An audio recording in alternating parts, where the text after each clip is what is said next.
Well, thank God it's Friday. Welcome to your perfect morning starter right here on Channels Television. I am Bukola Koka. And I'm Jeffrey. As always, good morning, Bukola, and good morning to every Nigerian out there. It's the third day in the month of July, helping you to count down. So, in case you're not aware that the first half is gone, this is a reminder.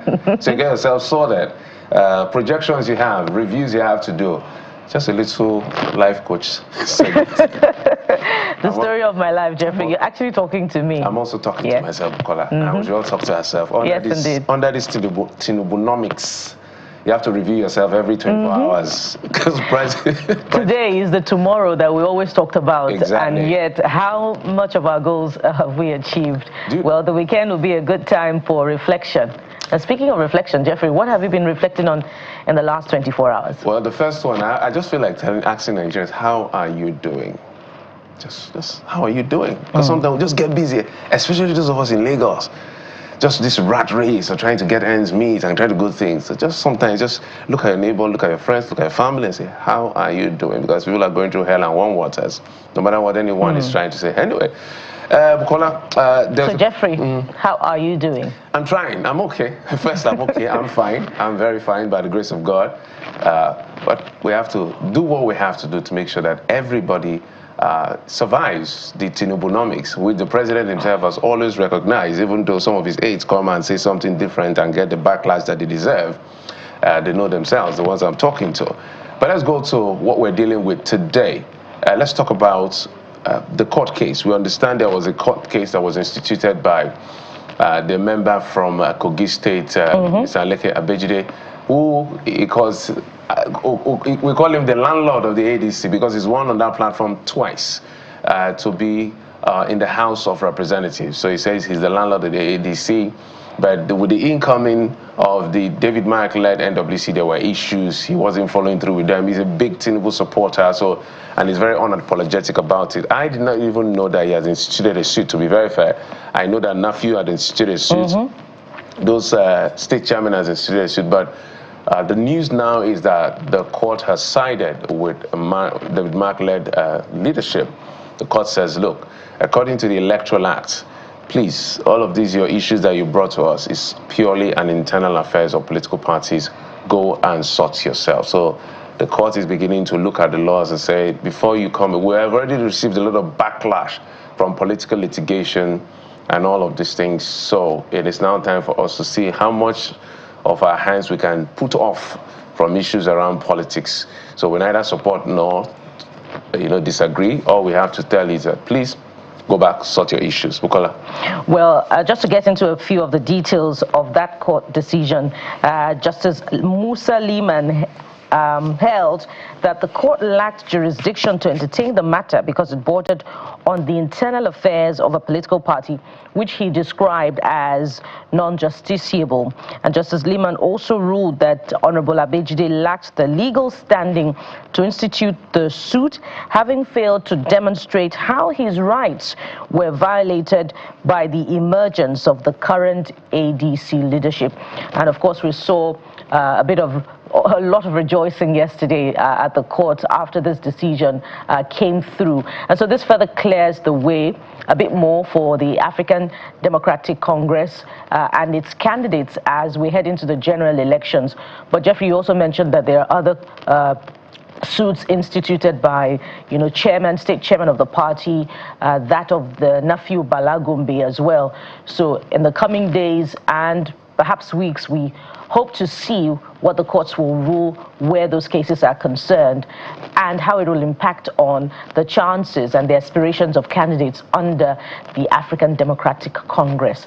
But speaking of courts, Jeffrey, one thing that kept coming through yesterday on our sister political program from that very important subject matter surrounding a man by the name Prince Adeyemi, who heads a curious agency that the federal government is saying is non-existent, was that let the court decide, let the court decide, let the court decide. And I was almost giving up hope on that conversation until he said categorically that is it possible that he would have the temerity and the audacity to go around the country interacting with heads of agencies as an official of the federal government.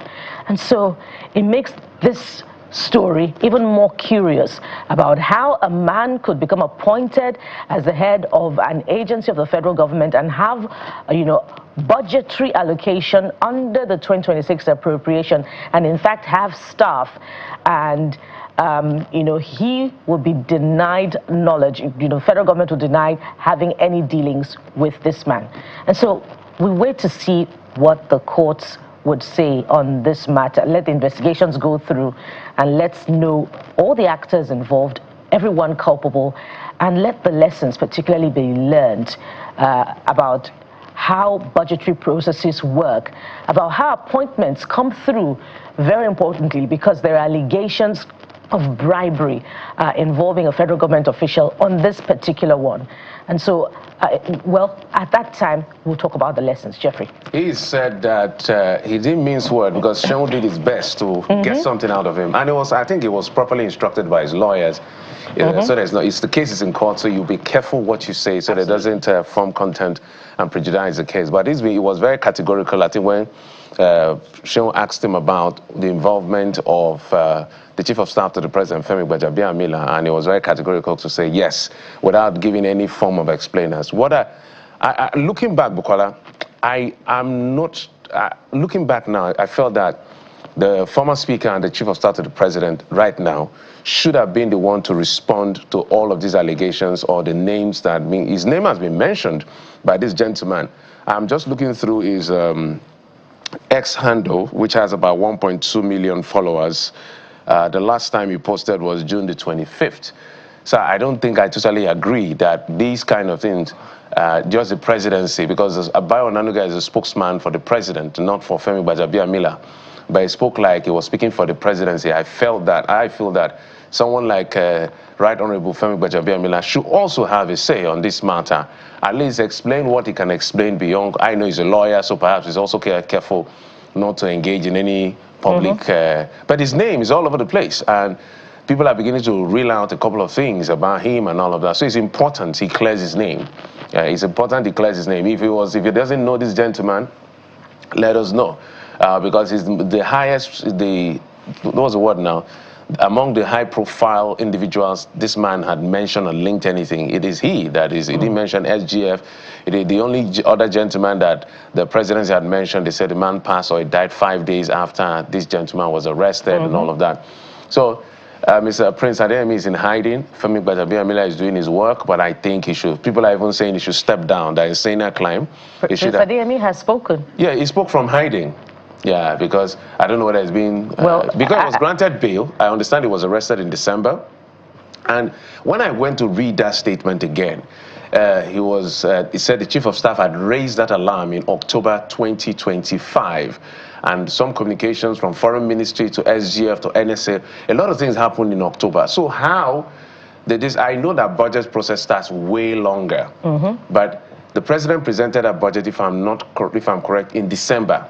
So if this thing was discovered, say, in October, 3 months or 2 months before the budget was presented, how come his ministry or agency was still captured for appropriation in the budget? I don't believe, because nobody can convince me that somebody in the presidency or some people in, let me just use the word, in government is not involved in, because what it did, account to CBN, office at the Federal Secretariat, all the meetings he had, all the things he claimed to have done, it's difficult to accept that people at maybe the presidency or the federal government are not involved one way or the other. So I'm saying the investigation should check the presidency, the budget office, the Federal Civil Service, the National Assembly. Everybody should be asked questions. And this case will follow through with it and make sure that heads must rule in terms of consequence for bad behavior. I don't believe this guy did it on his own. And indeed, questions must be asked of the Ministry of Budget Planning, the Ministry of Finance, especially about how hands-on they are in the preparation and the scrutiny of the budgets that they prepare and they hand over to the National Assembly. The National Assembly will, of course, consider whatever comes to it. But then again, how hands-on, officials who prepare the budget and who scrutinize the budget before it becomes an appropriation document, a law. And it also speaks to how hands-on the presidency is, with budgets, because the presidency assents to the budget. And so this is very worrying because the man did talk about engagements with other officials of other agencies of government across the country. And so other officials of the other agencies of government across the country would not engage with an official of the federal government that is not known to them, that is not recognized by them, and they would not do business with an individual and that is not an official of this administration. And so many persons in the mix have a lot of questions to answer. And there's of course politics in the mix as well, because this acclaimed government official also says is a card-carrying member of the All Progressives Congress, and just by dexterity avoided the question about whether or not this is a reward for having worked for the administration. And so that particular point about jobs for the boys who work for the success of a government in power always comes through, and then it places a question mark on the qualifications and the eligibility of those that are appointed into office. But that's, of course, if this man who is standing by his story is confirmed indeed to be a con artist. But that's a part of much of the story we can explore this morning. Interesting times in Nigeria. This is going to be one of the biggest scandal that we'll ever see. But let's wait for the court to make a decision. But I just feel that certain things have to be done too, because the federal government, I think public servants must know that things like this either erode or build confidence in their leadership from the people. How you handle this. We have seen people suspended. You didn't tell us whether they were guilty or not guilty, and we've seen them again around your activities. This is why people just say, what is going on in our country? So I wish you guys the best. And we hope that the court can do justice to this matter, because it's not going to go under the carpet like other cases, because this is just way too much. But because I guess we'll take a break, and when we come back, we'll get to what the dailies are saying. Mr. Dayakintobi, who likes Monday, is here on Friday to help us make sense of what the papers are saying. Stay with us.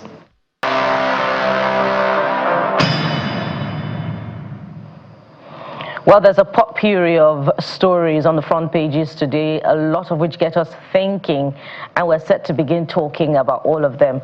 Mr. Dayakintobi joins us this morning, and whether he likes it or not, for me, thank God it's Friday. I'm happy for you. You're looking all sporty. Yes, sir. Thank you very much. Well, the thing for me is that on Friday, we shut down generating revenue. Saturday and Sunday, offices are closed. So employers of labor cannot really like Friday, especially those who don't generate revenue on the weekends. So that's why I'm always happy that it's Monday, because then we start work all over again. And we need a break. We need the money. Even the Almighty in the Holy Book took a rest one day, so we need a break. I get you. I'm with you on that. Well, so let me just hand you the baton this morning from the Guardian newspaper, which picks up from where we stopped.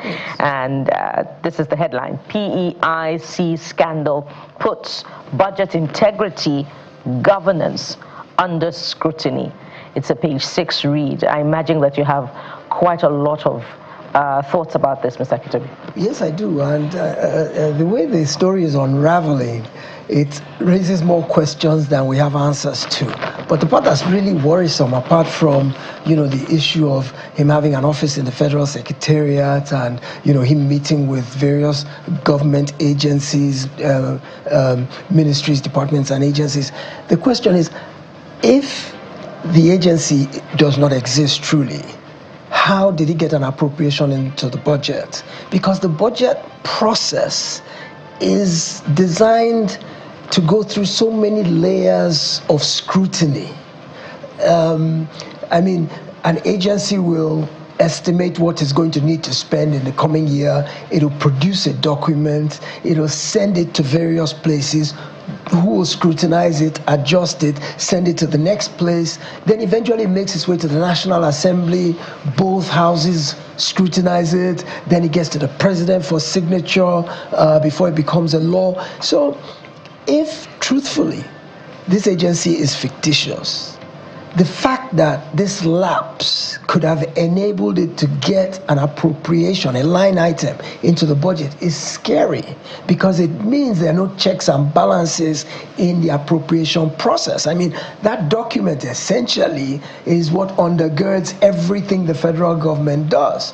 So if, you know, quote unquote, a con artist or an unreal fictitious agency can wangle its way into that document, it means that none of us is safe, essentially, because the checks and balances have essentially failed.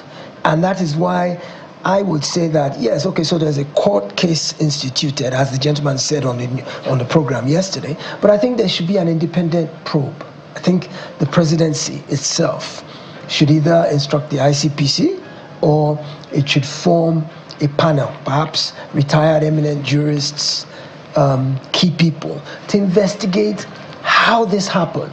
At this point, it's not about whether the man is a con man or not. I think the larger question is beyond that. I think the larger question, because there's a he said, she said element, which the court will sort out.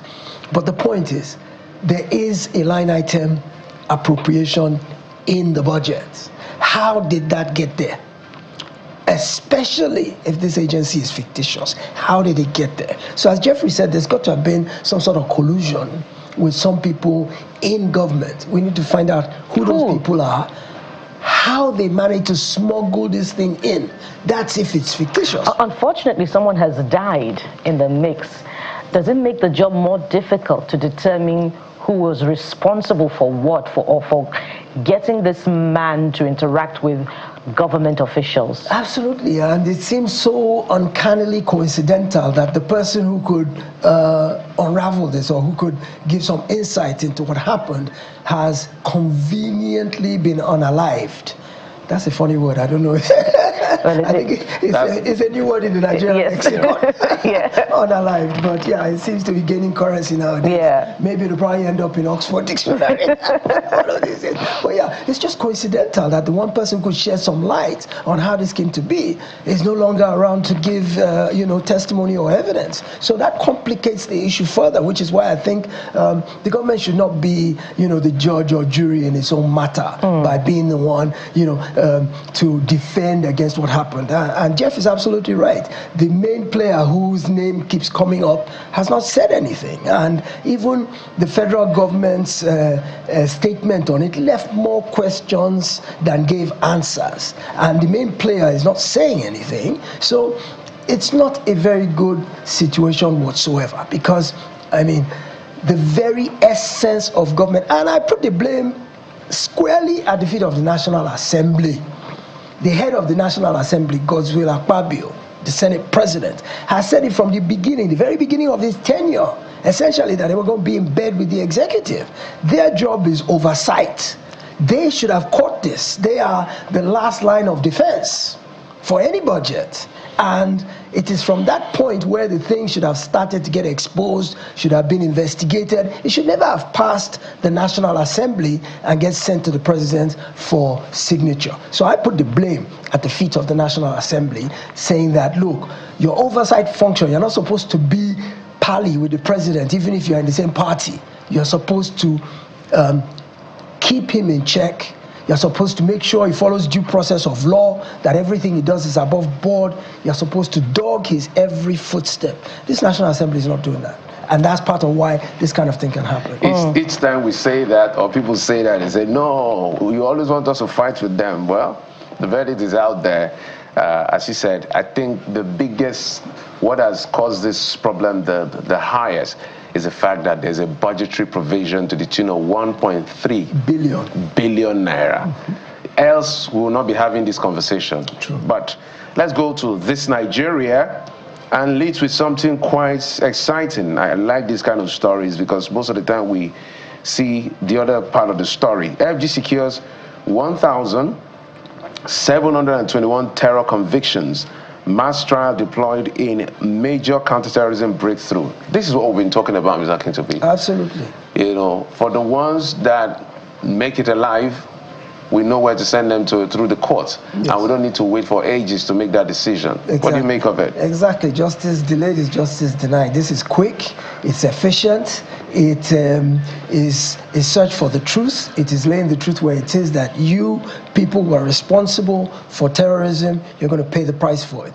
I think the deterrence factor is activated here, because bottom line is, other terrorists will see that we are not dealing with this with kids' gloves anymore. We are handling it with super efficiency, super speed, and we're bringing down the hammer. This is not about a slap on the wrist. It's not about rehabilitating or de-radicalizing. No, you commit terrorism, you will get arrested, you'll get caught, arrested, indicted, prosecuted, and penalized. And we will do it without fear or favor. We will do it and bring the hammer down heavy, because enough is enough.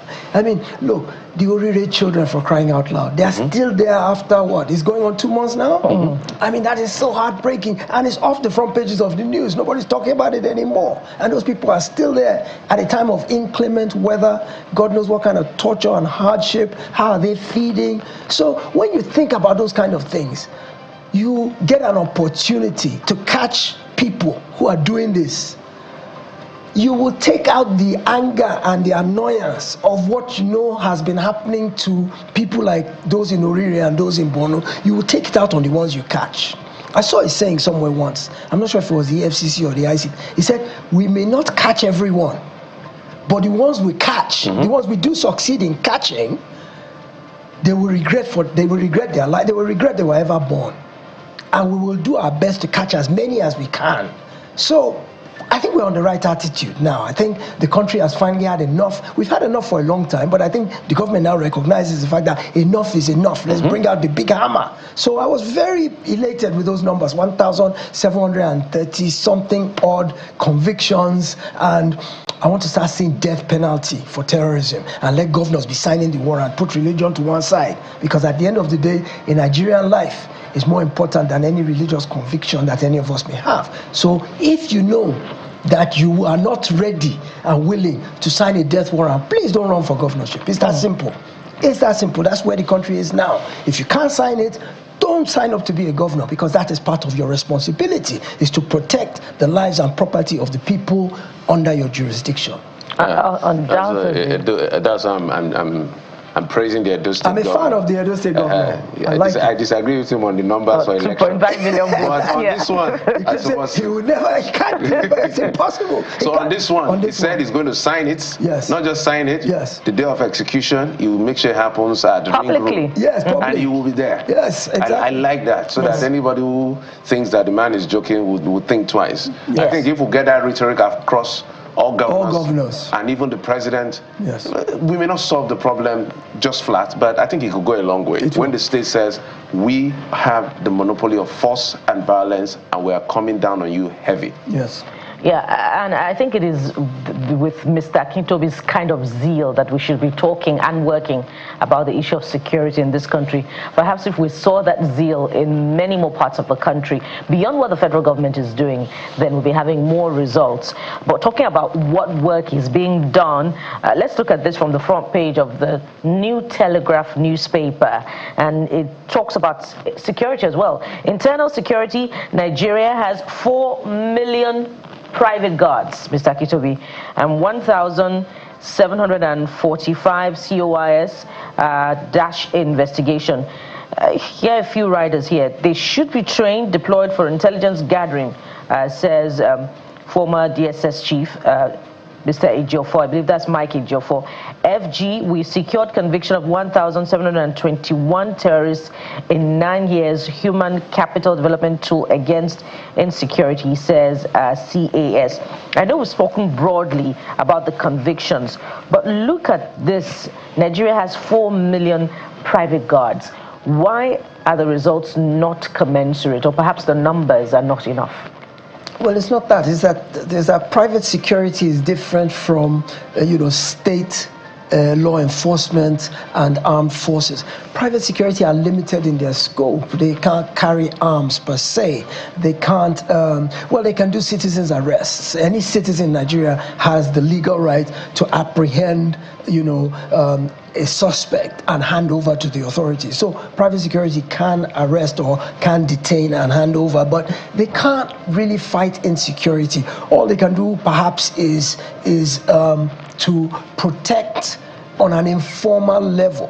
What I would like to see with those kind of numbers, especially when we know that our police is really limited in terms of personnel. So if we've got so many million private security guards who are available to join the fight. Speaks to capacity, right? Yes, absolutely speaks to capacity. So why don't we find a way of subsuming them in a cooperative type of alliance? That's not to say that they will be sanctioned as state actors, but why can't we train them? Why can't we give them special licenses to carry arms? Why don't we recruit them into the war against terrorism, against kidnapping, against banditry? Because I think part of the problem is capacity. I think we don't have, I saw the statistic the other day that for 230 million Nigerians, we only have so many police officers. The ratio is abysmal. I don't want to throw out the exact. Jeffrey, do you remember the exact number? No, what? How many policemen was to 230 million? Yeah, I can't remember the exact number. I think it's 4 to 1. 4, something like that. The number is abysmally low, the ratio, in terms of how many policemen. I think the total number of policemen we have should be within 300,000. Even the police says they can't give the exact figure. It's not up to 1 million. Yeah. No. What is 1 million? I'm even saying it's not up to 500,000. There you go. So we've got millions of private security guards, doing private work, protecting private people, guarding homes and estates and communities. I think there's a way where we can bring them in without necessarily making them equivalent to police, but where we can take advantage of their ability, we can train them, we can give them limited rights to bear arms, but at the same time, they can't go rogue and abuse it to the point that they can be the judge, jury, and executioner all at once. Whatever role they play, they have to align with the police. In other words, even if they apprehend, they have to hand over to the police. They can't go ahead and take the law into their own hands and begin to try to prosecute on their own. But I think they're just an available resource. At this point, everybody must join in the fight, even individual citizens, you and me, see something, say something. All of us have a role to play in this war on terror, on insecurity. So private security guards are more than welcome to join in the fight, and I believe they have something to contribute as well. That's if they have motivation in the force, because there's a lot of unwillingness seen in the recruitment into the force by Nigerians who would have been in the force. And I think what you were looking for was policing to population ratio, recommended by the United Nations is 1 to 250 to 300. Okay. All right, so let's go to the Tribune newspaper. Tribune is Nigerian Tribune. That's a full name now. Let's leave the first one because we've talked about it, that the issue of presidential council. Let's look at what affects a couple of other persons, including those who fly. Mr. Akintobi, just besides the picture, you see a story about airfares static despite global crude oil price decline. I've been checking some of those fares. So, for instance, if you head to Abuja, you head to maybe places like Port Harcourt, Benin, and all of that, you can see people, the way people are watching the numbers, especially Bukola, for instance, now. It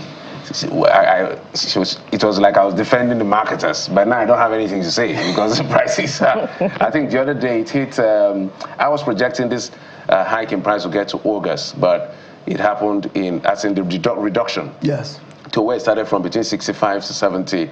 When it happened, my data showed me that it takes at least 5 months. So I was projecting somewhere in August, but now it has happened in July. Gladly, I'm super happy. So I think Brent even got less than $70 yesterday or so. So people are asking, those who fly, those who use cars, why are we not seeing it coming down? And well, Dangote reduced his prices minimally. in the last couple of days, but not enough to really reflect a wholesale change in retail cost of transportation, whether by air or by road. And let's also remember that there's a gestation period before we begin to see the gains of that reduction. I mean, as long as we're not refining that much here, and we are still importing to some extent, it will take a while before, things in the pipeline. And of course, marketers will always talk about, we have old stock that we bought at high price. We've got to liquidate that before the new stock comes in and the prices begin to reflect. But I think the airline industry is a little more tricky. First of all, they've been complaining about the fact that there's not enough traffic for the number of airlines and flights that are available. And whether you fly a plane half full, 1/4 full, you're still going to run the same amount of fuel to get it there. You can't cancel the flight because you don't have enough people to fly. You still have to run that flight even if you have only 2 or 3 people to carry. So their costs don't run the normal way that you would look at, road transportation. They are capital intensive. And little things like the cost of Jet A1 fuel throw off all their projections, their budgets, their costing, to where they have longer terms to be able to turn profits. They have a greater risk exposure. So the aviation industry in Nigeria has been struggling for quite a while, even before this Israel-Iran problem. And government has been trying to find ways to help them. And I think the Minister of Aviation, Festus Keyamo, has done quite well for the local airlines, and he's been able to get them to expand routes. He's been able to arrange aircraft leasing. He's done quite a number of things to assist the industry, and I think it's a sign of people's spending power that many of us can't even afford. It's a catch-22. The only way the prices are going to come down is if the airlines are thriving and doing much better. But the people who are going to populate the aircraft seats don't have the money to buy the tickets. So how are the tickets going to come down? So it's a catch-22 situation. But I think that the airline industry, the local airline industry in Nigeria is robust. I think it gives good alternatives to people who are scared of traveling by road now because of insecurity. So I think any which way we can support the airline industry to thrive even better, we should do so. I think we have time for just one more, right, Jeffrey? Yeah. Let's take a break from all the development stories now and do a bit of politics, and I'm sure you like this one, Mr. Kitobi. Yes. 2027 is on the front page of the Daily Trust, by the way. 2027, ADC wins key legal battle, and that's maybe another win, considering the immediate past victory of the ADC. But how does this position it even for any form of victory, either at the Senate level, National Assembly, the subnational level, and even the federal government? And I ask this based on the performance of the party in the few off-cycle elections that we have seen. Well, the ADC is not totally out of the woods yet. Yes, it was a key victory, and many people didn't even know this suit existed. What we all focused on was the Nafiu Gombe, right? Case. That was the one we all knew, and that one is still pending. But yesterday's ruling might kind of telegraph how the other one is going to go. But yeah, I saw a lot of jubilation outside the courtroom yesterday because everybody saw it as a victory for the opposition. And I would say that ADC at one point was the beautiful bride. It was the best organized. It had all the key power players, and it was positioning itself to give a major competition to the incumbent. Then, of course, they got rocked by all these issues, these legal entanglements, and they're slowly finding their way out of it. But there's been some fallout. They've lost some key members to defections. They've lost some by-elections that have happened since they came into prominence. So I would say that the little wins, well, they live to fight another day. But the battle is not over yet. Certainly They still got a lot more hurdles ahead of them. But I would say that for 2027, they're doing the right thing to position themselves. I listened to their nominee for Lagos State Governor. I think he was on one of Channel's programs a few days ago. I listened to him. On TMB, right here. Oh, he was here yesterday. Yeah, I think it was yesterday morning. Yes, he was here. I listened to that. Yes, absolutely. So he inspired some confidence that he's ready. I mean, because I think you asked him about Peter Obi has gone to another party, and he seemed to have ridden Peter Obi's coattails in 2023 to have a really robust campaign and to make a good showing in the governorship election in 2023. And you asked him that now that Peter Obi is no longer in your party, how do you think you will perform? And he seemed relatively confident that in the last 3 years he's done all he needs to do. He's gone around the communities, he's spoken to people, he's built structures, and he has an alternative idea as to how Lagos can be better governed and belong to the people. Let's see if he indeed does have the alternative ideas. He has ample time to begin to convince the people right now. ADC is all about an alternative idea. That's what they're all about. And if they're able to project that and able to communicate that, they might have a good showing in 2024 elections. Yes, 2027. Now is the time for Nigerians to begin to ask all of the relevant questions. If they're going to remain with the APC, or they're going to go with the ADC, or maybe the NDC. And so the conversation continues online, and for you to scrutinize all the candidates across the board. But we must thank you very much, Mr. Akitobi, for coming through on the newspaper review segment for today. I insist, thank God it's Friday. So, Mr. Akitobi, do enjoy your weekend. Absolutely. Have a lovely weekend, Nigeria. Good morning. Derek Akitobi is a journalist and public affairs analyst. We have many stops for you today as we do a thermometer check on the civic space against the backdrop of recent events. Of course, we'll also be reviewing Nigeria's long-standing relationship with the World Bank. So stay with us. We'll be right back.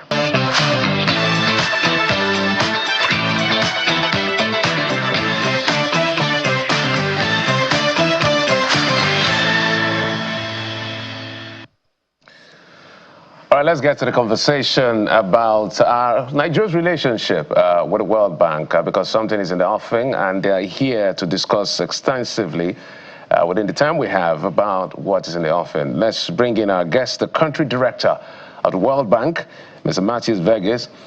He joins us from our Abuja studios. Also joining him is Olivia Buyoya, is the division director of the IFC. Gentlemen, thank you so much for coming on the program. Our pleasure. Thank you for having us. Fantastic. So let's get started. When Nigerians hear World Bank, there's a lot that goes through their mind. We'll get to that point. But let's talk about this new country partnership framework that the World Bank is engaging Nigeria in. And from what I've seen and read, it has to do with the bank making job its top priority. As much as possible, we want to make this as relatable as possible, as measurable as possible, to know what this is all about and how the ordinary Nigerian can say, this is what we can see to say, these are the milestones we've achieved to see what we can call success as far as this country partnership framework is concerned. If you could get my drift. Mr. Matthew. Thank you. Thank you again for having us. So the mission of the World Bank Group, of which IFC and the World Bank are both constituent parts, is to reduce poverty. And increasingly what we've come to realize is that the most sustainable way to reduce poverty is by helping to create jobs. This not just provides income, it provides agency, the ability for people to make decisions for themselves and for their families. And in conflict-affected countries like Nigeria, jobs are also central to helping improve the environment where those conflicts can be reduced. So we see jobs as the North Star for Nigeria to reach its objectives. In terms of concrete achievements, we've identified some targets by which we will be measured, by which our management will be measuring us. And if our projects are successful, then we will see these concrete results, including 32 million Nigerians getting access to energy. So Nigeria today has the largest number of people in the world that do not have access to energy. And if we are successful at the end of the 6-year country partnership framework, 32 million Nigerians, additional Nigerians will have access to energy. 58 million Nigerians will have access to broadband connectivity, connecting every LGA in the country. 40 million Nigerians, additional Nigerians, will have access to healthcare services beyond the ones who are already receiving these services. 9.5 million smallholder and farmers will receive support. So if our projects are successful, these will be some of the measurable impacts that we expect to see. But these projects are all designed, and these outcomes are all designed to help improve the climate for creating jobs. So access to energy, access to broadband connectivity, healthier people. These are all key elements of creating an environment where the private sector is creating jobs. So this is how we will measure success. So, Mr. Matthew, if I understand you correctly, first, this is going to run till 2032. That's a timeline from what we have. So basically, this is not necessarily about creating jobs directly.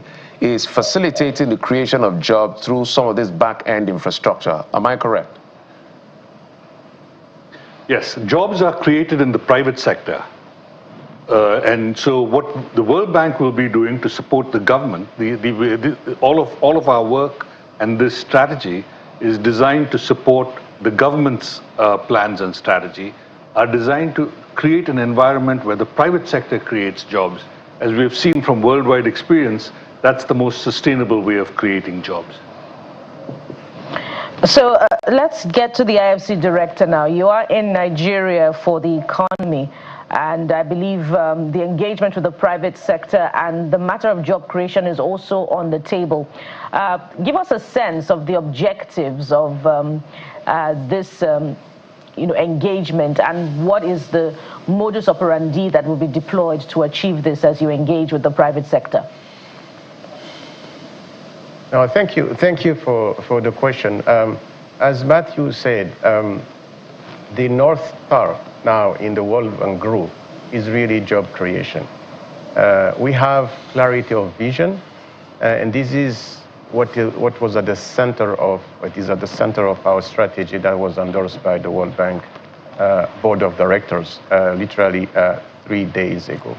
But let me also articulate why it's important. Matthew mentioned that empiric evidence shows that countries are able to develop only if they create sustainable, well-paid jobs for their citizens.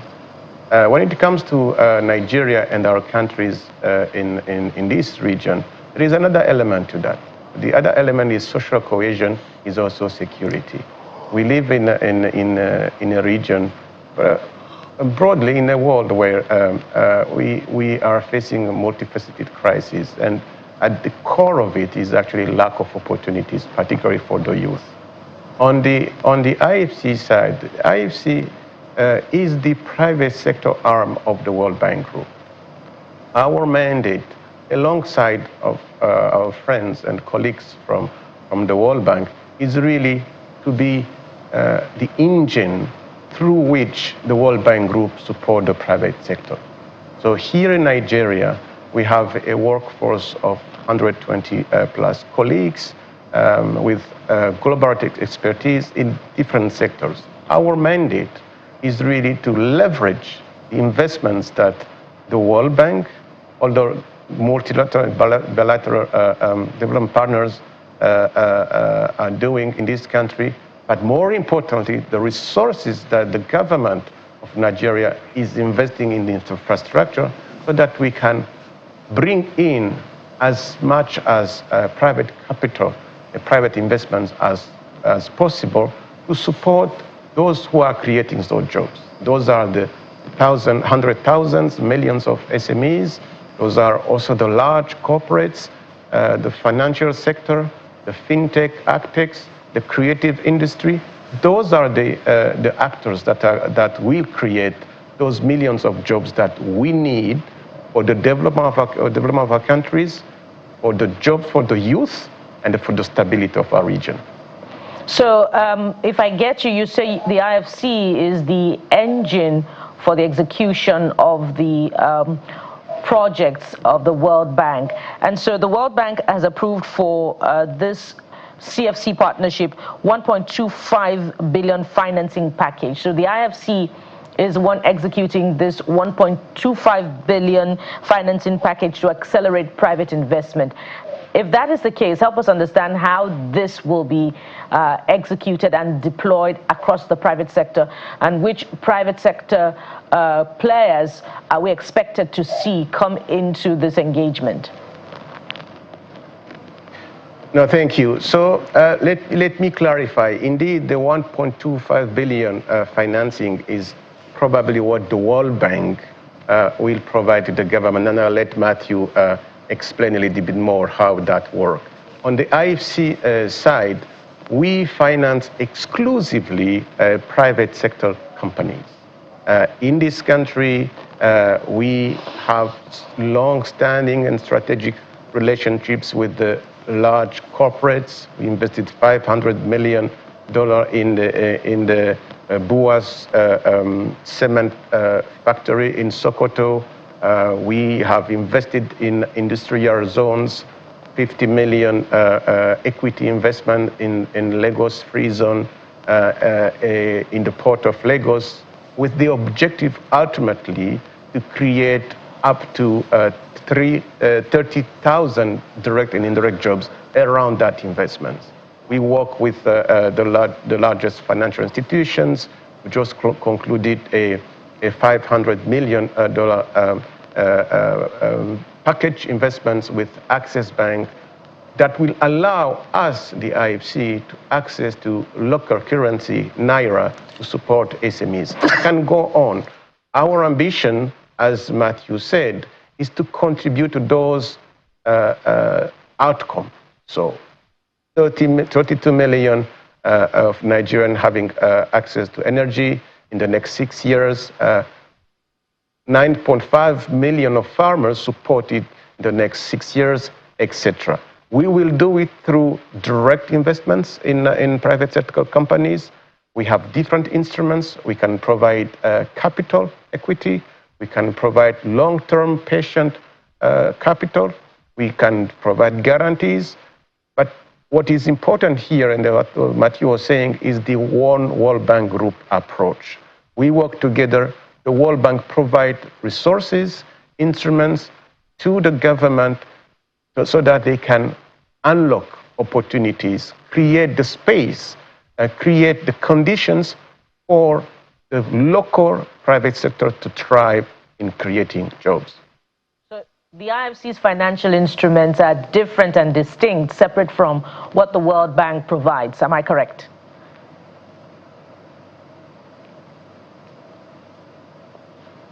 Mr. Buyoya? I'm sorry, I didn't get to the question. The IFC's financial instruments are separate and distinct from what the World Bank provides. That's what you're saying? Absolutely. They are separate, but they are complementary. All right. That's the message. They are separate. They are separate in the sense that we are financing two different types of counterparts. All right. The World Bank will support government public-related projects. All right. And the IFC will provide the private for the private sector. Okay. I'll yield the floor to Jeffrey. Let's bring in Mr. Vegas. Mr. Vegas, let's talk about. I like what I see here as the tripartite outcome that we should be expecting: more jobs, higher incomes, better opportunities for millions of Nigerians. We've seen the reforms at the macroeconomic level. We've seen gains, at least in the majority of the indices that we look at on those dashboards. So the question would now be, how will this country partnership framework help to accelerate this tripartite, what I now call tripartite target of more jobs, higher incomes, better opportunities? And I'm speaking to that based on how will it affect unemployment and underemployment, which is the latter may even be a bigger problem in Nigeria? Yes, indeed. In Nigeria, I agree with you. Underemployment is probably a larger issue than unemployment. In the country partnership framework, we lay out a 4-part strategy that will lead to a reduction in unemployment and underemployment. The first component of this is creating an economic environment where the private sector can flourish. So the macroeconomic reforms, including the exchange rate, including the petrol subsidies, but several others since then, these are all designed to create an environment where the private sector is able to operate in a predictable environment where the rules of the game are such that they can engage on a level playing field. So there's an entire series of reforms that will help improve the economic environment. The second component of this job creation strategy is around foundational infrastructure. Now, no country has been able to develop without good energy access. Increasingly, broadband connectivity is a central part of job creation.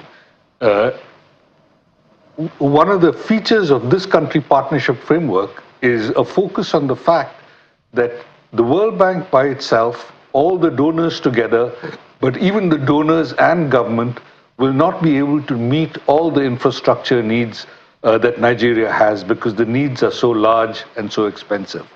And so to be able to achieve its objectives, part of what needs to happen is that the private sector also needs to play its part in providing infrastructure. And so the second part of the strategy is making sure that increasingly infrastructure is provided to all Nigerians. The third part of the strategy is investing in people. Unless you have a healthy people and a well-educated people and a well-skilled workforce, then Nigeria will not reach its objectives of job creation.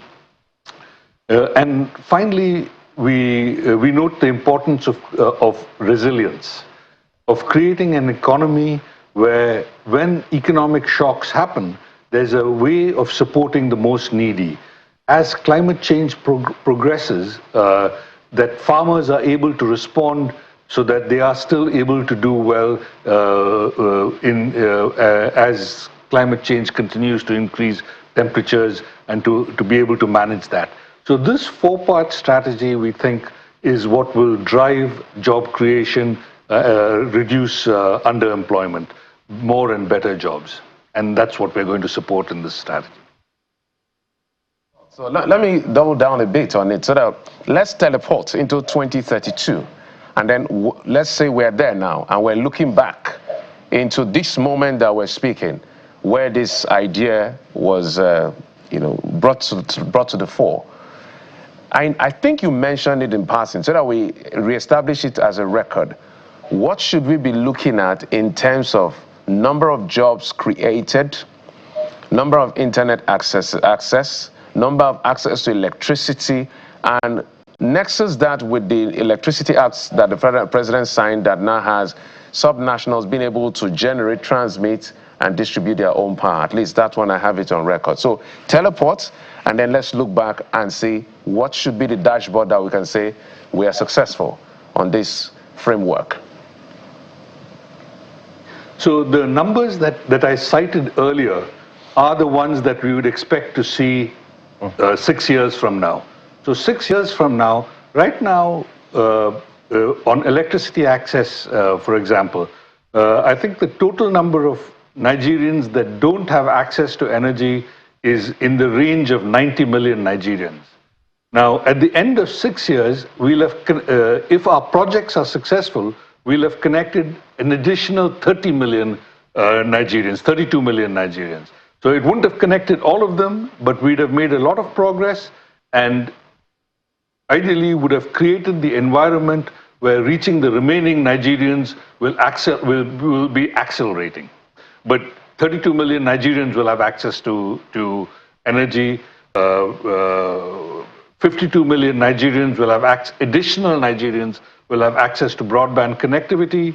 40 million additional Nigerians will have access to healthcare, and 9 million farmers will have, smallholder farmers will have access to support that will allow them to become more productive and therefore wealthier in farming. So let's look at the results now over the years as against the instruments that Nigeria has been obtaining from the World Bank and indeed her other partners like the IMF. You know, so many millions of Nigerians remain in poverty, and the DMO check also talks about the instruments that Nigeria, the indebtedness rather of Nigeria to the World Bank as at December 2025 to be to the tune of 51.856 million. And that's besides the loan requests that Nigerians are counting that the president has submitted to the National Assembly for approval in 2026 alone. And so Nigerians are asking, where are the results, especially with the issues of multi-dimensional poverty? And in recent times, we believe that, you know, on the official account of the World Bank, it had to be, comment section from Nigeria had to be restricted because of the many complaints about Nigerians, about the many loan requests that the country was obtaining for the World Bank. How does the institution, you know, react to these concerns? So these are concerns about the debt? Indebtedness, continued borrowing against the backdrop of the lack of results on the ground for these borrowings. So Nigeria borrows for the same reasons that all countries borrow. If you want to get results, if you want to deliver results to people, then the money that you have on an annual basis is not enough. So you borrow, you get results, and that will improve your ability to pay back. So to be able to connect, to give energy to 32 million Nigerians, Nigeria needs to borrow money now, but that money, with that increased access to energy, Nigeria will become a wealthier country, and it'll be then possible to pay back. So this is why not just Nigeria, but all countries borrow, because investments are lumpy, they are large, the payoffs come in the future, and this is a way to make that possible to lead to better outcomes. Now, is Nigeria too indebted? Will it be able to pay back? Well, when we looked at the numbers, Nigeria is a moderately indebted country, meaning it has less debt relative to its economy than most of its neighbors and many other countries. So Nigeria is in a very different situation than Ghana, for example, which is going through a debt restructuring. So Nigeria, from our assessment, Nigeria doesn't have a high indebtedness problem. It has a low revenue problem. That the revenues, Nigeria's debt is not particularly high, and in fact, it's quite moderate by international standards. Its revenues are very low by international standards, and unless those revenues are raised, then it will not be able to pay back debt. So, so the critical focus should be, in our view, on increasing revenues, and that is happening, and that will then allow Nigeria to be able to invest in its people, invest in infrastructure that will lead to better jobs and better outcomes and lower poverty. Let's bring in Mr. Boyoya. As we wind down, because we're totally out of time, Mr. Boyoya, let's talk about what a fiscal measure could be to support as many private sector as possible to accelerate growth. Because like my colleague has said, some of this intervention coming from the World Bank, we try to see whether the results on ground is matching those interventions. People will even say, how much has all this helped the country in the long run? Now, that is a debatable data.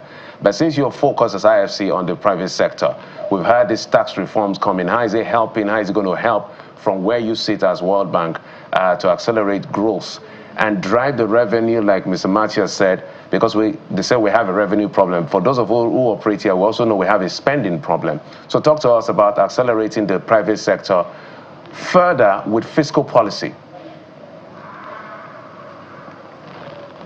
No, thank you for the question. So the private sector, in order to thrive, so private sector investors are very rational. So they will look for the most conducive environment from a macro perspective standpoint. And fiscal and taxation reforms are critical. The country has made tremendous progress in terms of reform momentum. Matthew mentioned the number of reforms, foreign exchange reforms on taxation. Revenues are gradually increasing. However, investors need to see some form of stability, in some form of commitment in reform momentum. But we also need to talk about the broader investment business environment and the ability for the government at the federal or state level to engage with private sector representatives in a policy dialogue, to have consultation so that they can hear them out on two things. One, on policy conceptions, what type of reforms that will provide them the comfort to invest long-term and create those jobs, but also what are the bottlenecks in implementing some of those policies that have been enacted. That's what makes an economy thrive. That's what makes an economy attractive to investors. It's important to keep in mind that Nigeria, by virtue of its size, is also in competition with other countries in the region and globally. What we want to do is we want to attract the right private sector, the right investors. We also want to make sure that domestic players, domestic savings is channeled through productive investments locally. For that, fiscal policies momentum is important. Implementation, the dialogue between the tax authorities and the private sector is important. Fairness is important. Treating well those who have invested when they face difficulties or when there are commercial disputes are very important in that journey of attracting more investments that will create the millions of jobs that we need today. All right. Let me quickly follow up on the prior question to Mr. Verghese. You did identify part of the problem as Nigeria having a low revenue problem. Perhaps by the standards of Nigeria, of the World Bank, Nigeria may have a low revenue problem. But back home, the federal government agencies are reporting surpassing targets in terms of non-oil revenue generation. But that's an aside, just to follow up with that. But isn't that part of the problem also the conditionalities that the World Bank attaches to some of the instruments that it makes available to the country? And that's on the one hand. There have also been reports from government officials who have had to engage with some of these loan instruments about the conditions attached that consultants of the World Bank who engage with federal government officials require a certain percentage of these loans as consultancy fees. Are those, I'd like you to confirm or debunk those reports about this consultancy fees required by World Bank officials who help manage these loans. And against the backdrop of the low results, on the ground of these instruments, will the World Bank consider, restricting the issuance of loans to Nigerians? Thank you. It might be useful to clarify. So we don't work with conditions in that sense anymore. So the association of World Bank with conditionalities, we realized more than a decade ago that that's not an approach that works. That if you try and impose conditionalities as a way of making reforms, then it doesn't happen, or it gets reversed quickly. Unless the government and the people are convinced of the importance of reforms, it won't happen.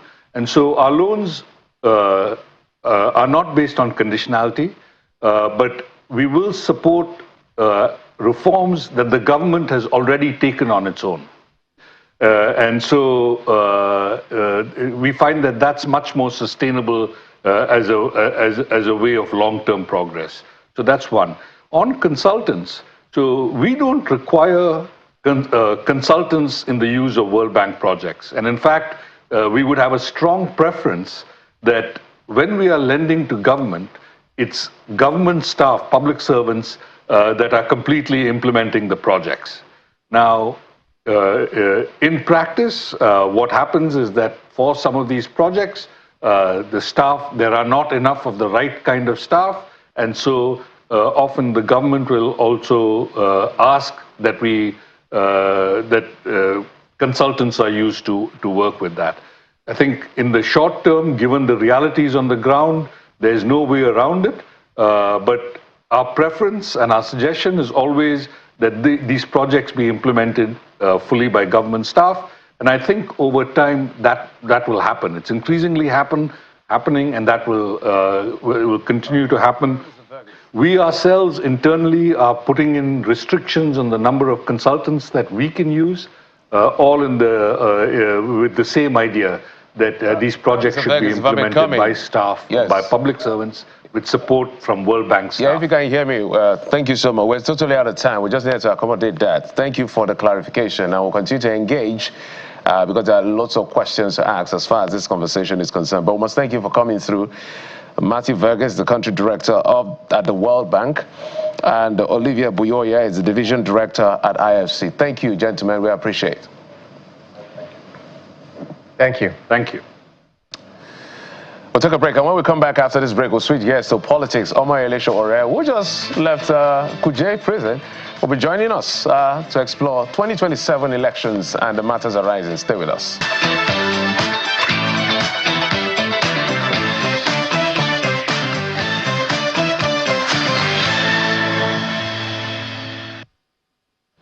All right, let's get started with what the dailies or the papers, no, not the papers now, what they are following up online. Before we get to the conversation with the presidential candidate of the AASC as he gets ready, Bukola, let's look at what the people are saying on the social media. Well, you know, the president's wife had actually said that, you know, they are giving grants, not loan, to women and other persons to start all kinds of businesses, akara business, kwili business. Well, there was a lot of quote-unquote dragging of the First Lady. Well, we understand that the president had actually acknowledged his wife. On this particular video will show, he said, "Ladies and gentlemen, my dear wife, First Lady Iya Alakara." I don't know what that means, Bukola, but let's take a listen to him. Good evening, gentlemen of the press, ladies and gentlemen. My dear wife, the First Lady Iya Alakara.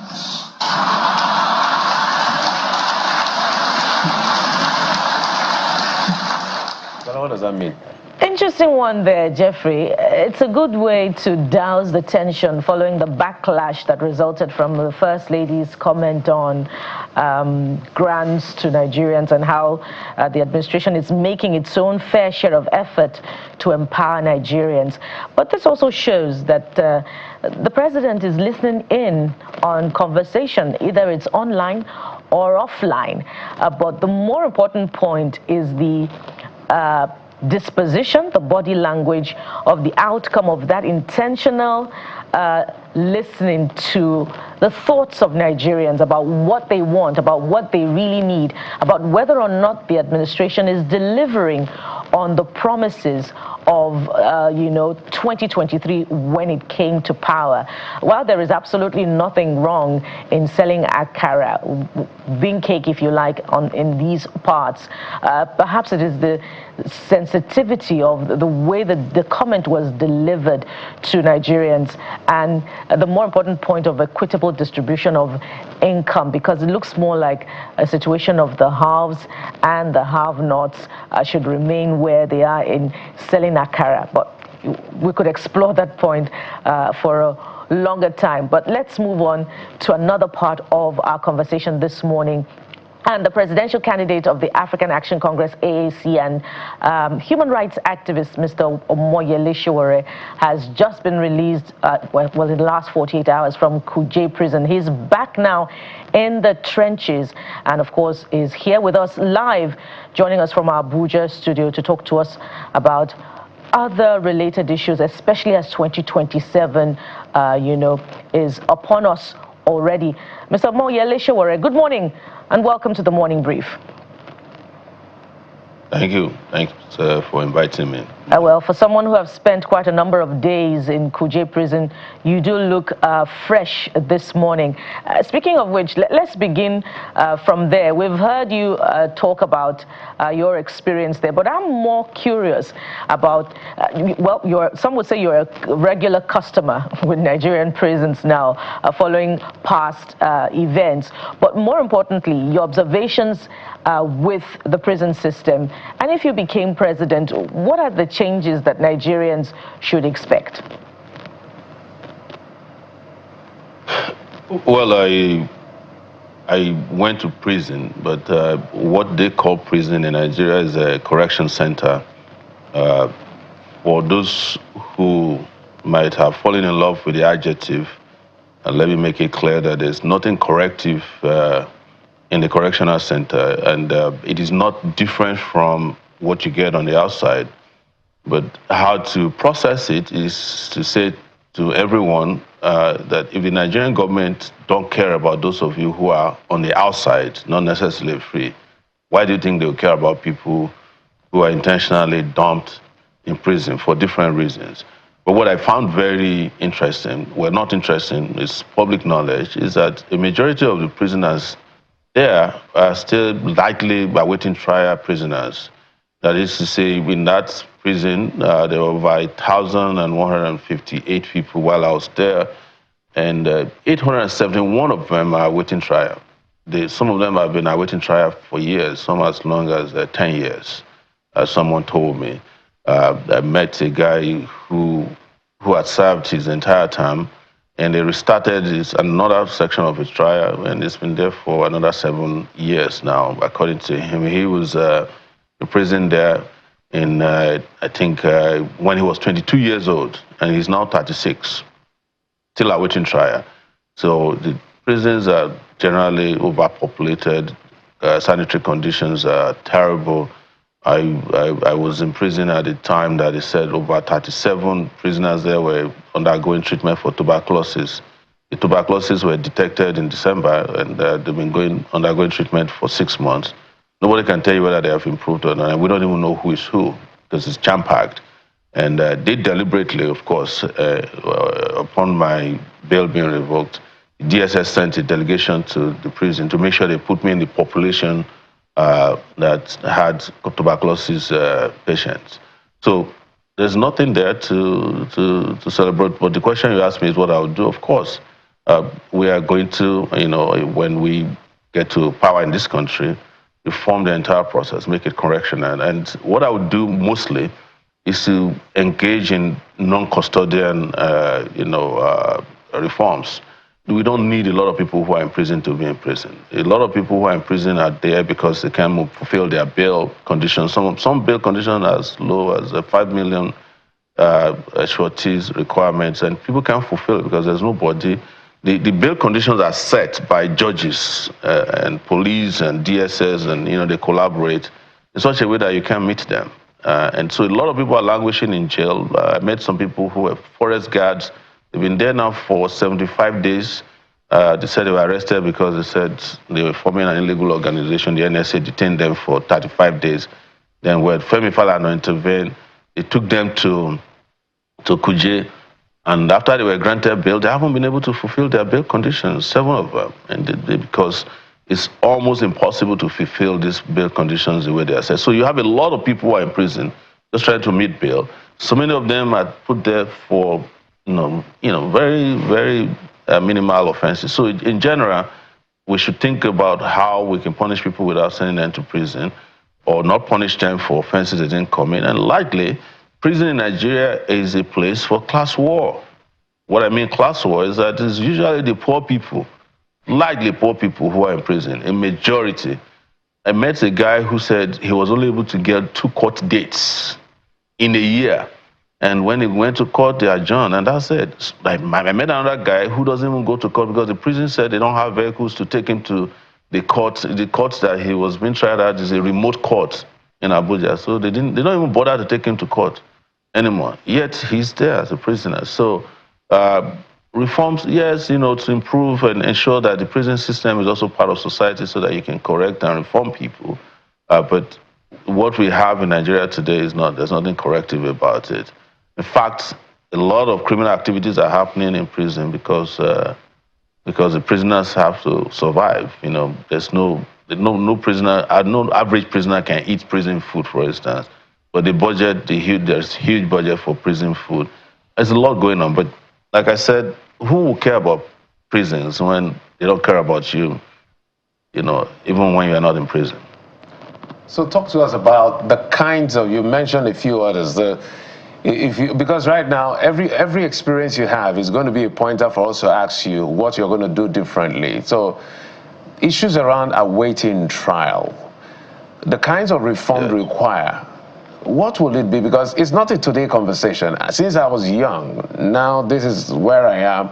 I'm still hearing about awaiting trial. Is it a problem that cannot be solved? Where are the lapses? Is it in administration of justice?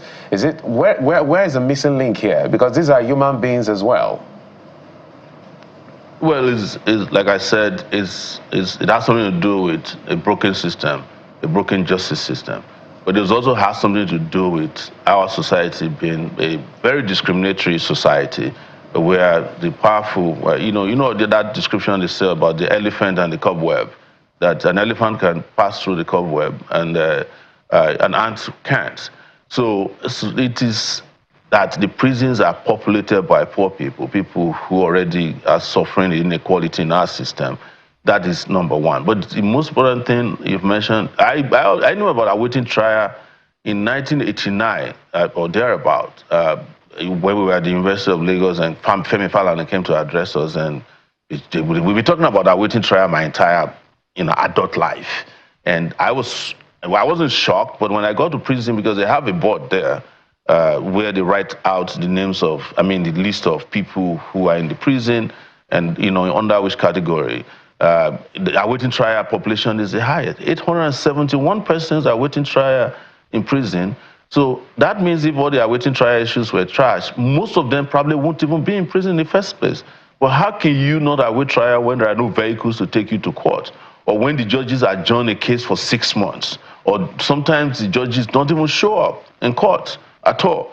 And in some cases, it is a connivance between security agents, our legal system, particularly magistrates. Oh my goodness, the magistrate courts are evil in Nigeria. They will know that they have no jurisdiction over a case. It might be a federal case, but they would accept to send somebody to prison over a matter they have no jurisdiction and they have no intention to solve. So they will just send you to prison. It's summary. It's like summary conviction. It's happened to several persons. Most of the people that are in prison were sent there by policemen, likely, who connive with all these magistrates. They will go obtain an order to detain somebody for 14 days for a case they claim they're investigating, that they are not investigating. At the end of the day, those people are forgotten in the prisons. And also, the chief judge of Abuja, or the chief judge of every state, is supposed to visit the prisons on a regular basis and take a look at the prison population. The chief judge of Abuja hasn't been there in a year. So all of the processes that are put in place to ensure that these populations are reduced they're not functioning in any way. So that's a problem. It's a problem of access to justice. It's a problem of negligence. It's a problem of connivance between all the security agencies and several other. Yes, it's terrible. It really, it's a cause for worry. You mentioned the courts earlier, and speaking of which, just to hover on the periphery around the reasons for which you are being tried, which has elicited a matter of debate over the undefined lines between free speech and defamation, or criminal defamation, as the case may be. So what are your thoughts on this undefined area around both issues, especially in our democracy, and how it bothers on the health of the civic space? I'm not being tried for any definition or any bloodlines between free speech and criminal defamation. I am being punished by people in power for standing up for my right and standing up for the rights of other people. It didn't start today. We have a historical issue. They have a historical anger against me. It's an issue between me and the ruling class in Nigeria that have been destroying the country, that have stood in their way, in the way they do corruption, in the way they carry out impunity. Our security agencies and their leaders, those are the people that are fighting me. Forget about, what they tell you is the reason they arrest me. What was the reason they gave for seizing my NYC certificate? That I discussed politics in 1996 when the military was in power. What was the reason I was expelled from the university? Because I participated in protests, and then twice in those protests, I was expelled from the University of Lagos. What was the reason for my detention, my 5 trials in 2025? Because I said the Inspector General of Police has outlived its usefulness and they should retire. So how is that? What does that have to do with free speech? It has nothing to do. We're talking about impunity. I met a lawyer here before I came in who was being shipped around. He's a senior advocate of Nigeria to come and defend the impunity. One Adeboro. I saw him here.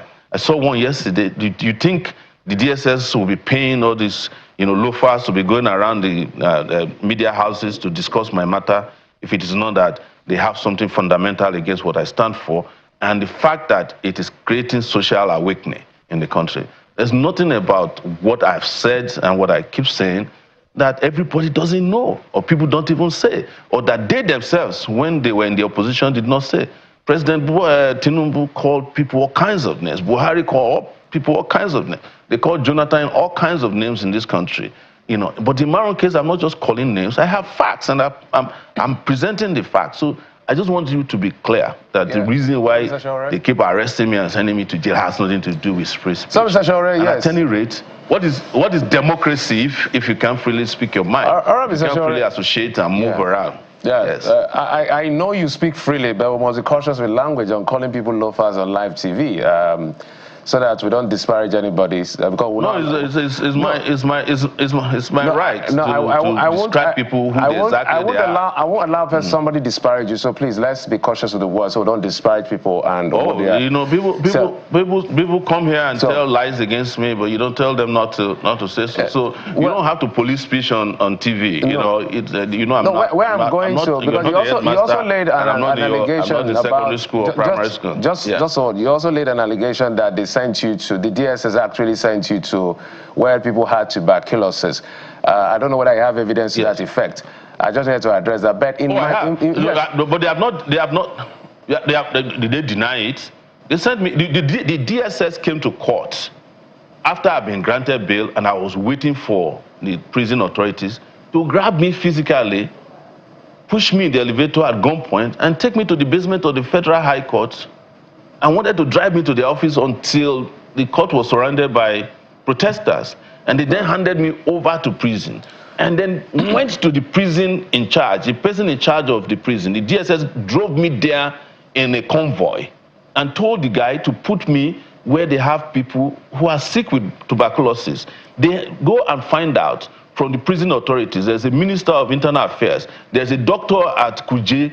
Let them come and deny that there are no tuberculosis patients that they are treating at Kuje prison. Oh. 37 of them and one of them died last week with tuberculosis of the spine. One of them is still there, dying as we speak. So why would I come out and lie about it? Has anybody denied it before you that there are no tuberculosis patients or that they're not part of the general population? My comments, or do they have them in isolation? Yes. Yeah, my comment was the fact that you said they would deliberately sent you there, because I think you said they deliberately sent you there so you can come to the facility. Of course, I was told that they insisted that I be put in population where there are sick people. Okay. They will be able to. I be put in custodial 4. Where there are 4 custodial groups there where they have mass populations. Mr. Sowore. And they put me in number 4, and there are 37 people with tuberculosis. In fact, there's a guy across from my bunk, across from the cell I was, who was coughing every night. All right, Mr. Sowore, let me throw in my question. I'm not making this up. Yes, let me throw in my question so that my colleague can come in, because I haven't asked the question. I just need to point some of the things you said. My question is, yes, the government will say, yes, you have fundamental rights as captured in Chapter 2 of the Constitution. There are so many rights, but there is limits. No right is absolute, because what you said, and we will not go to the substantive issue, it's not just that you called the president name, you called him a criminal, which they consider to be criminally liable, criminal liability in this sense, and I don't want to go because it's in court. So my question will be, if you become president of Nigeria, are you saying that anybody can say anything about a leader, president, no matter how criminally liable, and you're going to allow it under free speech? Just playing the devil's advocate. I'm not playing the devil's advocate. If I'm president of Nigeria, I will not have time. I mean, I have enough time to police speech. If I'm president of Nigeria and you call me any names, I won't listen to it, because it will be within your rights. And if I feel bad about it, I feel so bad about it, I'll take you to a civil court. But I will not be the president that people call me all kinds of names these days. You know it. You know, even people call me names when they get arrested, I go and bail them out. I'm totally for free speech. I'm totally for democracy. I'm for public participation in government. If you don't believe in democracy, don't contest as president of Nigeria. You have no business being in public office or being a public figure who benefit from public goodwill and ask your SSS to go and arrest somebody because they call you a name that belongs to you. That is the point. It's lack of priority, you know, but most importantly, it has nothing to do with calling him a criminal. They have been after me since I was 18 years old in this country, 1989. The military were after me. They have tried to kill me in this country. The DSS came to court in 2019 to abduct me in front of the judge. The judge ran away. Her wig was flying in the air. The Senate, led by Opeyemi Bamidele, investigated and found out the DSS was wrong. They cover up that audit, investigation, so that the DSS will not be in bad faith. I was abducted in this country. I've been shot at. I was shot with a riot gun in this country. So what was I saying when a police officer shot me? When my nose was broken, what was I doing? Was I not doing what is right? You know, participating in peaceful protest. So you are acting like you don't know these people, or you don't know me, or you don't know what the issue is by saying that, oh, it is about free speech. If you are president, would you go arrest? Why would the president go arrest somebody for speaking his mind about the president? For God's sake, you are the president, quote unquote, of Nigeria, whether I accept you or not. That is the seat you are occupying. Well, that means you have no work. Even the law under which they claim they brought me, it is the person. You cannot be a nominal complaint in it. You have to be the person who will go and complain personally, so that you can defend that you actually felt hurt by what the person said. But if you subpoena the president today, they will tell you that you can't bring the president to court, but the president can take you to court through a third party, a proxy. You can't even prosecute the matter that we are on through a third party. The person who is going to prosecute who is asking to prosecute must be the person who is offended, who has been offended by my speech, according to the case under which I was brought. But these guys, they don't care. This is an era of impunity. and they think they can do anything and get away with it. Mr. Sowore, we're totally totally out of time on this segment. We imagine that if you became president, the DSS would be your first place for reforms, but we must anchor at this point. Please don't comment on that.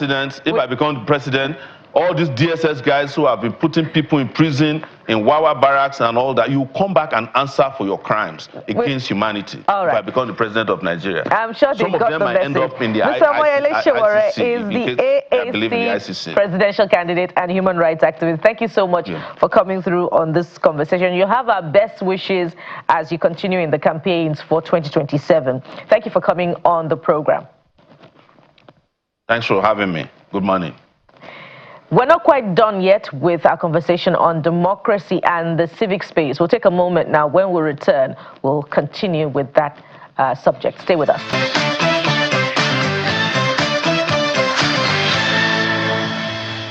Well, when you have a conversation with people like Sowore, an activist and a president, you have to fight the battle of engagement. But anyway, thank you for staying with us. Let's switch gears now. We're still talking about democracy, the civic space, and fundamental rights. Let's bring in our guest, who is a legal practitioner and a member of the Inner Bar and a senior advocate of Nigeria, Mr. Adeboro Adamson. He joins us from our Abuja studio. Mr. Adamson, good morning and welcome, senior advocate. Good morning. Thank you for the invitation. Well, I'll ask two questions in one. First, I'm sure you listened to Sowore. I'm sure you have responses to some of the comments he's made. But picking some of the comments he made, one is fundamentally about, we can't go to the substantive issues as a matter of fact, but first you respond to some of the things he said. But he's saying that why should the persons who have immunity be able to sue and then the citizens can sue? Well, that is a constitutional law, a constitutional matter. But in this one, the person or the body responsible for the maintenance of internal security in Nigeria is the one he's facing, and not the president. You know, so it's his constitutional right to defend himself. So instead of all these arguments left and right, you are the one who calls somebody a particular name. And DSS came up to say, look, what you have done is in contravention of the law. And because we have the responsibility of maintaining internal security, please, can you take down that which you have put on your social media? But he refused to retract, and he has insisted. So it's in court, and now it is time to defend himself. So rather than all this accusing or blaming everybody, I think he should go there and defend himself. It's a clear matter. If you feel you have a defense to whatever you have said, and you feel you have the immunity to say it or to talk to anybody anyhow, then you have the responsibility to go and defend yourself in the court of law. So Mr. Adeboro, we know that the DSS is constitutionally mandated to protect the president, but where does that mandate stop as far as protection is concerned? The comment that is in contention has to do with an image of the president, not necessarily a security concern. So help us define within the context of the law where that mandate of the DSS starts and where it stops. No. You see, the statement he made, according to DSS, is capable of causing problem, causing chaos in the country. So if the supporter of the president now begins to retaliate, what will be the effect? It's internal. It will cause internal insecurity in the country. And that is why DSS has stepped in. Mr. Adeboro, and they'll be civil in their action. Mr. Adeboro, not what the DSS is saying. What is the law saying? The law is saying that if you have committed a crime, then you should go and face the law. That's the law. Yeah. No. So if you have made a statement that is a contravention. Yeah. So what aspect of the law has been contravened? Let me clearly. What aspect of the law has now been contravened in line with the mandate of the DSS? Now, I have told you, first of all, that the mandate of DSS is to maintain internal security within the Federal Republic of Nigeria. Then this doesn't bother on security. And that was why I was trying to tell you specifically that the statement he made can be inflammatory. It can cause problems. That's according to the DSS, not according to what the law says. No. You are telling us now about what the DSS, how the DSS is interpreting what has been said. Okay, now let's go. The Cybercrime Act, under Section 24 particularly, is what is alleged to have violated. Now, who is responsible to prosecute crime in respect of that matter? That particularly when it touches the president. Who is to protect the president? Is DSS. So DSS has a responsibility to protect the president of the Federal Republic of Nigeria, and somebody has maligned or alleged to have maligned the president. So it is now the responsibility of DSS to take that person to court, and that's what they have done. And if you look at it critically, DSS in this matter has maintained the action civilly. They have acted civilly. Senior advocate, they have never arrested Sowore up to today. All right. He was only asked to retract, and he refused to retract, and they took him to court. So the big question... And he's being prosecuted. Ms. Adamson, so the big question, so let's rephrase. Let's say the president is alleged to, whatever Mr. Sowore has alleged about the president. People are wondering why it is the responsibility of the DSS to protect the image of the president. Those words I'm very cautious with those words. So the president, if he feels insulted, if he feels disparaged, is it that the president himself cannot sue or the attorney general cannot sue? Why did the DSS have to come in? And to what extent does it border on national security? That with I'm trying not to go to the substantive issue because that is what the court will decide. But we're just speaking peripherally now. Why should the DSS be defending the image, keyword image of the president? I have told you. Except you want me to be repeating myself here. The issue is clear. A crime has been committed, and particularly against the president of Nigeria. Yes, I agree. He has immunity. Okay, he can't sue. He cannot be sued, right? But if a crime is committed, a crime is against the state, not even the president now, in person. So the crime is alleged to have committed is against the state. How is it? How is it responsible? How is it? No, Ms. Adamson, just hold on. You have brought another dimension. I'm trying my best, and we're trying our best not to speak to the substantive issue. So let's make it simple for everybody. He went and posted. He went. He said I will not be charged for contempt. He went and posted and called the president a name. The DSS swung in and said, "Gentlemen, you cannot do that. Take down this post in 7 days or we'll litigate." And he refused to do it, and that's why they are in court. So the question everybody will ask, even if we cite Section 24 of the Cybercrime Act that has been amended in some part, how does that, because the law there says, it talks about the breakdown of law and order. Can it lead to a breakdown of law and order if answering it will not be adjudicating? If you understand my question. Yeah. Now, again here right now, maybe you are not listening to me very well. I've said that, look, such statement is capable of causing chaos. If, for instance, the supporters of Mr. President now take the law into their hand and begin to retaliate, what is that? That's a breakdown of law and order. And it will affect the internal security of Nigeria. And that's the mandate of DSS. So off the record, that's why DSS, yes. And apart from that, now, who is to protect the president? Agree that the president cannot sue and be sued. He enjoys immunity. But who is to protect, in the event there is an action that will affect the president, who is to protect the president? So the president is standing for the state, for the country. So I think we understand ourselves. So let's say, is it the problem now is that Are we saying that people can say anything? People say anything about me every other day. Some people commend me, some people curse me out.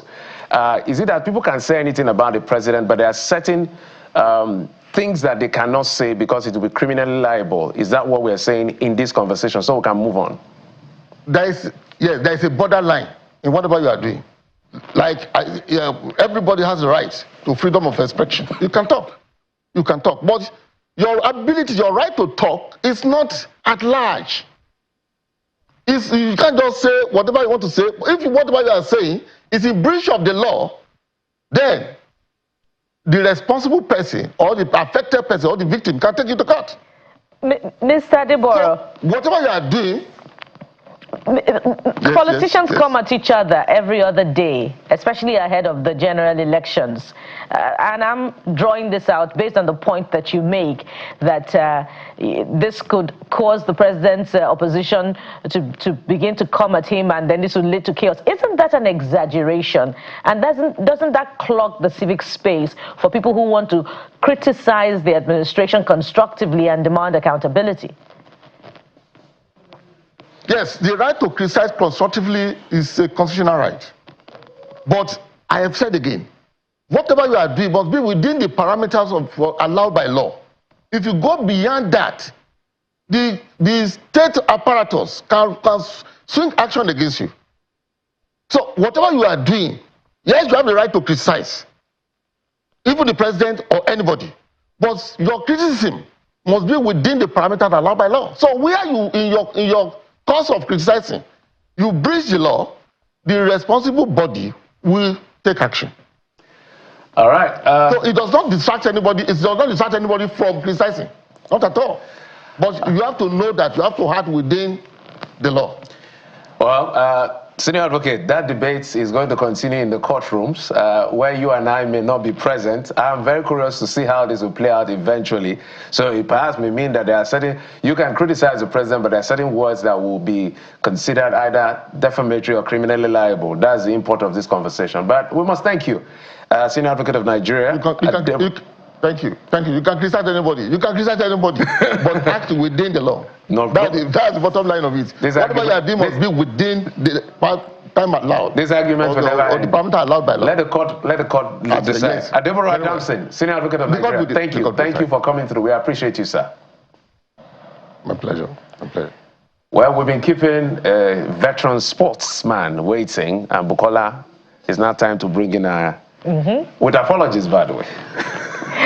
Profuse apologies to Mr. Ida Peterside, former Super Eagles goalkeeper and football pundit, who joins us this morning from South Africa. Mr. Peterside, it's good to have you on the show. Thank you. Apologies accepted. Thank you so much. Let's begin, before we get into sports, let's begin with the biggest issue that began this week, and that would be the March on March protest in South Africa, which, of course, didn't quite end in a very good way, in bad taste from the videos that we saw. I wonder what your own first-hand experience was on that day, and what you can tell us from, this round of what Jeffrey calls Afrophobia, more than xenophobia. Well, I'm happy the world is taking note. We've gone through this for over 15 years. Thank goodness for social media. Thank goodness for revelations that are coming out. Especially foreigners have really struggled in this country. You'll be stabbed on the way, your bag's taken, things done to you, and no one says anything about it. It's deeper than you think. This is, for me, I think this is demonic, absolutely demonic. There is man humanity to man. We've experienced this for over 15 years in this country. Thank goodness the world is aware now, and hopefully the president had a meeting 2 days ago with the organizers of these particular event, and I think they made promises that there will be no violence. Even with that, yesterday was crazy. No one expected them to come to the Santin area, which is the affluent area, but they were there yesterday, pulling people out of cars and taxis and molesting them. It's quite unfortunate. Very disturbing. We just have a very limited time. We would have explored this conversation. It's a very sad situation we're seeing. But let's talk sports.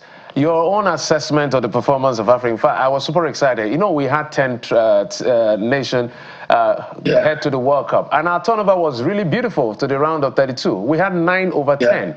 But now we're falling like pack of cards, literally. Senegal yesterday, I was like, what is going on? What's your assessment? It's unfortunate, absolutely unfortunate. You know, I've always said it. The African teams are excited about going to the World Cup. They're excited about just participating. But the European teams want to win it. South America want to win it. We need to change our mindset. Senegal leading 2-0, getting all excited that they've gone to the next round. It doesn't work that way. I think we've been debating this over the years. Our mentality is not right. Once a country qualifies, look at Nigeria now.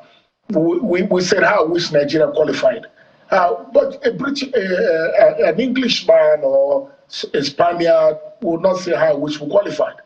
They say we want to win the World Cup. And we need to just change our mindset. We've proved to the world that we're good enough. Like you said, nine countries qualified to the ranks of 32, which just goes to show that. Now, I looked at the statistics of the teams that were beaten. Senegal, 86 minutes.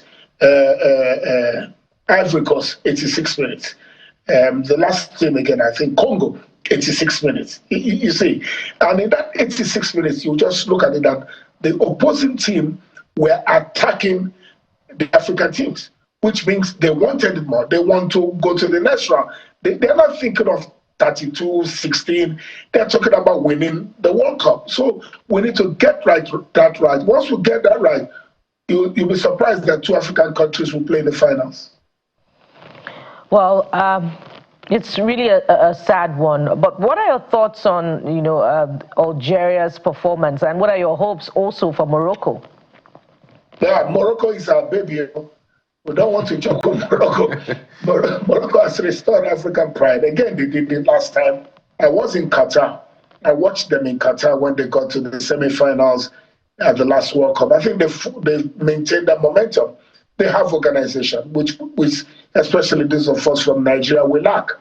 We don't have organization. We don't have facilities. We don't have purpose. No one is planning 5 years or 6 years from now. If you go and see the development, I'll tell you this. Do you know that every female player from Morocco gets paid $500 every month, not minding the club they're playing for? What is that saying to you? The poor kid in the locations are saying, oh, we can even earn $500 playing for a club side in Morocco. So the girls want to play. It's an incentive. This is how you run football. Football, it's about the young people, empowering them and letting them desire to play. Hopefully, one day we'll get it right in Nigeria.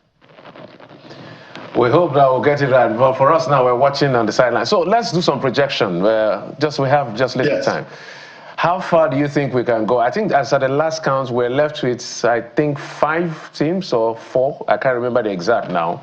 And we are people are already getting to the round of 16. How far do you think Africa can go? Because my bias is of Africa any other day. No, just 2 teams. I think just 2 teams, Ghana and Morocco. That will fall by the wayside. Algeria, Cape Verde, everybody will fall by the wayside, because we've seen how they've played. One of the teams that I really trusted somehow was the Congolese team. They were fantastic. Remember, we played against them and we struggled to beat them. And as at the time we played them, our form was up there, but we struggled to beat them, lost to them by penalties. But I think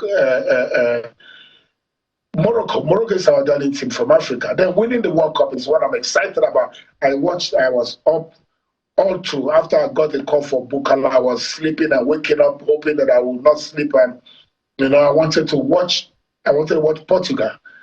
I watched Portugal yesterday. I wanted to convince myself that they could win the World Cup. They can't. They don't have the capacity to win. So it's going to be France, it's going to be England, Spain, and England, France, Spain. these three things. One of them should win the World Cup. On record. So at the end of the tournament, we'll bring this out and say, was he right, was he wrong? We may be surprised. Ghana may surprise us. I will go to Ghana that day. You see, Jeffrey, I've been queuing behind Ghana. Morocco semi-finals. Morocco semi-finals. Let's just give Africa the benefit of that. But no, Ghana will come to the end of the road. Idafit aside, veteran goalkeeper for the Super Eagles of Nigeria. Thank you, sir. We appreciate it. And stay safe. Thank you so much. And here's where we touch down on the program. If any African country wins, we have to fly down to the African country to go holiday. Ghana, right? Anywhere. No, even if they don't win, even if they got to... I know you love Ghana. Semi-final. I know you love Ghana. I love Africa. Yeah, but, I know you I just choose to queue behind Ghana in this particular World Cup. For good reason. It's the only West African country left so far.